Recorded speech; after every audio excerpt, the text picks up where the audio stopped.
Alors, je disais que Jésus était prêt à renvoyer les foules pour prier. Parce que la prière était très importante. La prière était très importante pour Jésus. Et que personne ne vous trompe. Mais j'aimerais dire quelque chose qui est important.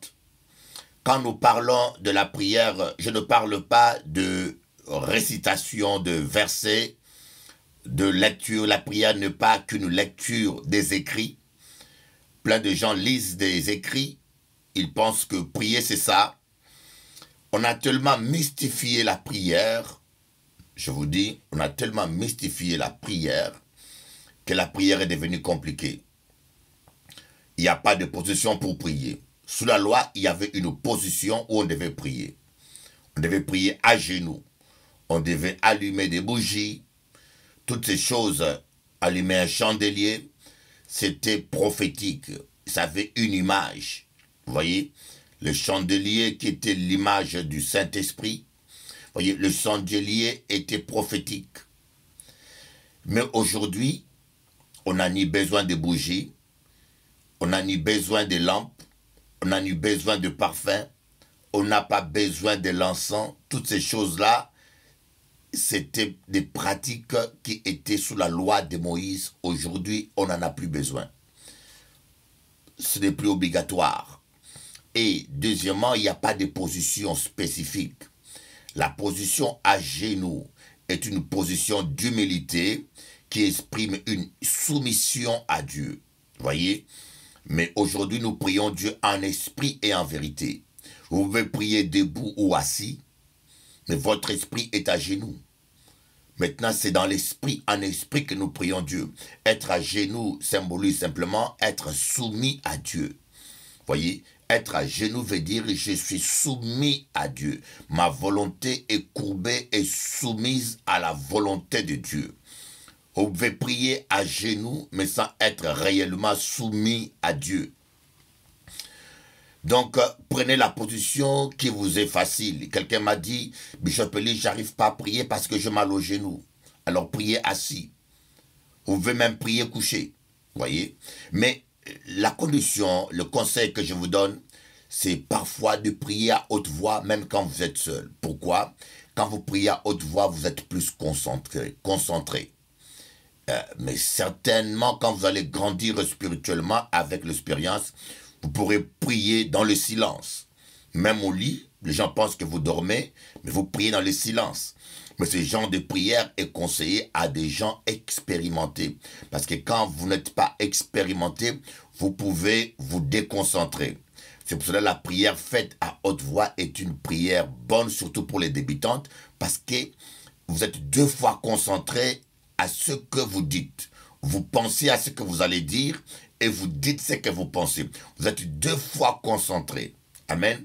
Et cela aussi est une méthode pour résister à la fatigue. Voilà, donc la prière est une importance capitale.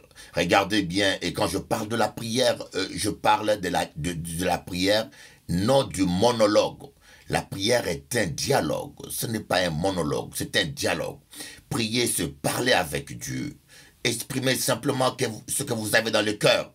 Un frère m'a dit, une soeur m'a dit, Bishop Eli, je veux bien prier, mais je ne sais pas prier. Comment prier?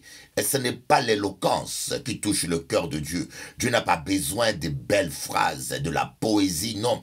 Dieu ne mesure pas l'importance de la prière par la phrase que vous exprimez ou la poésie que vous faites. Ce qui touche le cœur de Dieu, c'est votre foi. Vous pouvez parler mal français, vous pouvez prier dans n'importe quelle langue. Vous pouvez même mal parler créole ou français. Dieu ne calcule pas vos fautes d'orthographe. Mais ce que Dieu regarde, c'est votre foi. C'est la foi qui plaît à Dieu. Et quand Dieu voit la foi en vous, il va honorer votre prière. Amen. Tout ça, ce sont des notions fausses que nous avons sur la prière qui poussent les gens à ne pas prier. Quelqu'un m'a dit, je n'ai pas le don de parler en langue, je ne peux pas prier longtemps. Si tu n'as pas le don de parler en langue, tu peux chanter. Tu peux prendre ton livre de cantiques, chanter le maximum des chants que tu sais chanter dans la présence de Dieu. Tu dis, Seigneur, Je te donne 1 heure ou 2 heures. Mais soyez disciplinés. La chose que j'aimerais dire, la prière d'abord, déjà, c'est un dialogue. Quand vous priez, prenez le temps d'écouter le Saint-Esprit. Vous allez me dire, mais comment écouter le Saint-Esprit?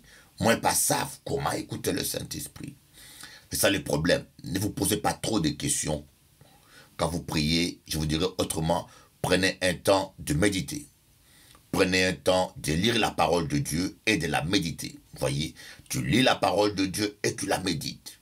Prenez un temps de lire un psaume ou l'évangile des gens. Et prenez un temps aussi de prendre silence. Vous voyez, de prendre un temps de silence et de méditer. Le problème aujourd'hui, avec les activités aujourd'hui, la méditation, la contemplation dans la présence de Dieu, c'est des choses que nous pratiquons plus. Nous sommes devenus tellement pressés et stressés par la société actuelle, des films à la télévision, des activités, le travail, la fatigue, le bruit dans la maison, que on passe plus de temps à méditer. Voyez, mais la méditation, c'est vital. Prenez le temps de méditer. Ne vous posez pas la question, est-ce que l'Esprit, pendant que vous méditez, le Saint-Esprit va vous parler? Pendant que vous réfléchissez, le Saint-Esprit va vous parler. Et parfois, vous n'aurez même pas l'impression que le Saint-Esprit vous a parlé. Voyez, parfois, vous ne saurez même pas que le Saint-Esprit vous a parlé. Parce que quand le Saint-Esprit parle, il parle dans la simplicité. Vous n'allez pas entendre une voix audible obligatoirement. Vous allez entendre des conseils. Vous allez entendre comme une réflexion. Il parle d'une manière tellement subtile et douce que des fois nous ne prêtons pas attention. Le problème aujourd'hui, l'être humain aime le spectaculaire. Il aime le spectaculaire quand il attend une voix audible ou il a une grande vision. Et malheureusement, si vous êtes à la recherche du spectaculaire, vous risquez d'écouter des voix démoniaques. Je connais beaucoup de chrétiens qui entendent des voix démoniaques. Dieu n'est pas bavard. Croyez-moi, 90% qui vous parlera par une voix intérieure douce. Écoutez bien, je suis un homme de Dieu qui a marché avec Dieu plus de 31 ans. 90% du temps, Dieu vous parlera, 41 ans plutôt, Dieu vous parlera par une voix douce intérieure. Dieu n'est pas bavard. Il ne vous parlera pas chaque seconde, mais quand il parle, c'est doux et c'est simple. Parce que notre Dieu est un Dieu qui se manifeste très souvent dans la simplicité. Alléluia. Donc prier, c'est dialoguer avec Dieu. Amen. Et pour être un homme de prière, c'est important d'être un homme discipliné. Ça, c'est un problème important que nous avons aujourd'hui. Le manque de discipline dans la vie des enfants de Dieu. Voyez, la discipline a un avantage. La discipline permet de tenir votre corps assujetti. C'est pour cela, l'apôtre Paul dit, c'est pour cela que je traite durement mon corps. L'apôtre Paul dit ça à Timothée, je traite durement mon corps de peur d'être disqualifié après avoir prêché aux autres. Voyez, pourquoi? Parce que si votre corps, vous ne le soumettez pas, croyez-moi, votre corps va vous disqualifier. Dans quel sens il va vous disqualifier? D'ailleurs, même Jésus-Christ a dit, il dit que ne soyez pas, faites attention que votre cœur soit apaisanti par le manger et le boire. Le manger et le boire, le manque de discipline, le manque de sobriété, comme l'apôtre Pierre dit, le temps sont courts, soyez sobres, sensés et sobres pour vaguer à la prière. Le manque de sobriété, le manque de sagesse et de sobriété va nous amener au dérapage. Le manque de sagesse fait que nous n'avons pas l'intelligence de comprendre l'importance de la prière, l'importance de passer le temps dans la présence de Dieu pour recevoir les directives. Voyez, dans la prière, nous recevons les directives. Dans la prière, nous recevons des conseils. Il est appelé esprit de conseil. Dans la prière, nous demandons des choses. Dans la prière, nous recevons la restauration. Voyez, Dieu nous restaure intérieurement. Dans la prière, nous recevons la fortification. Dans la prière, nous recevons des révélations prophétiques. Dans la prière, nous recevons des encouragements. Vous allez voir Jésus, après avoir fait 40 jours, les anges sont venus le fortifier.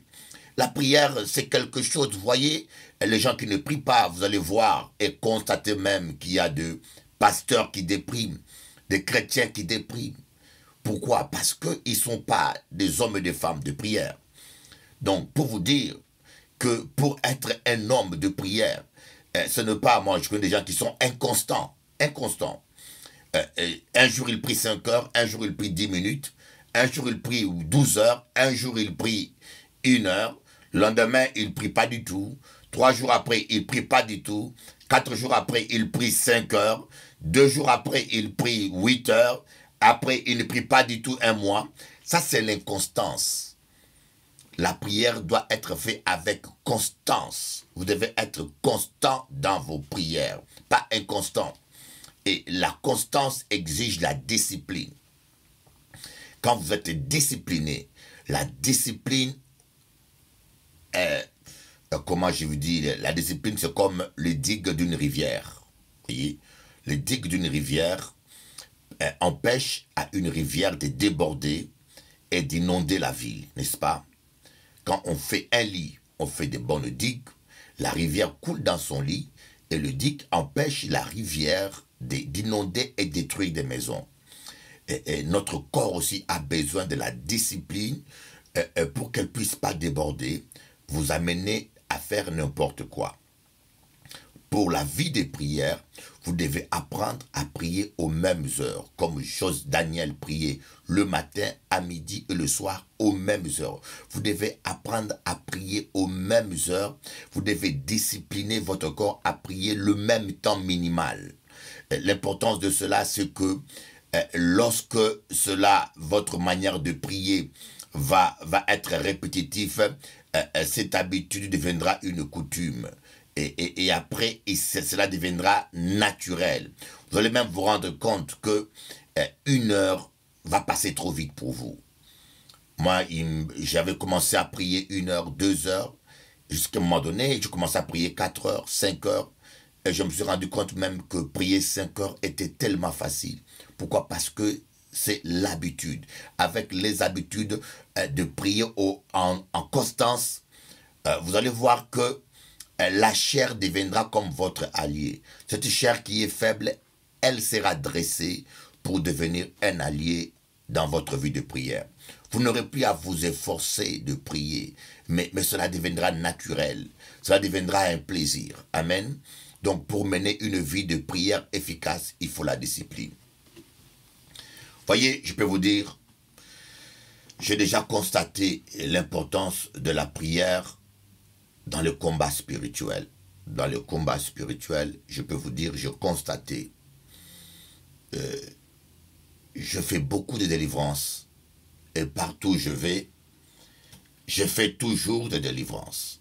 Je prie pour les gens, je fais les délivrances. Et la chose que j'ai constatée, la plupart des fois, les gens qui sont envoûtés ou qui ont des blocages dans leur vie, ils ont tous à 90% de problèmes dans leur vie de prière.